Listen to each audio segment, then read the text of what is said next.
Kapag ako po ay nanalong kapitan dito sa ating barangay, marami po akong magiging project.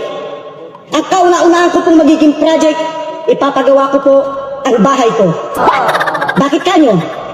Para naman kapag binisita nyo ko sa aming tahanan, ay maganda at presentable. Hindi po ba?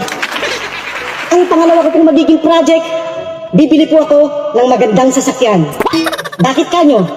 Para kapag kailangan nyo ang tulong ko, madali ko kayong mapupuntahan.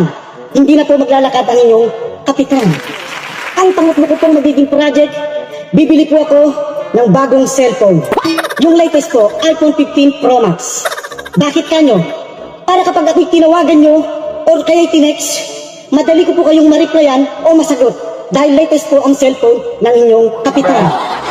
At ang pang-apat ko pong magiging project, ipapagawa ko po ang ngipin ko. Ipapabrace ko po or kaya ipapabiners. Bakit kanyo? Para naman kapag ngumiti ako sa inyo, maganda at hindi ngiting aso. Kaya sa darating na halalan, huwag niyo pong kalilimutan. Dating malakas mamulutan, ngayon ay manunungkulan. Nandito na ang ating pang-asa.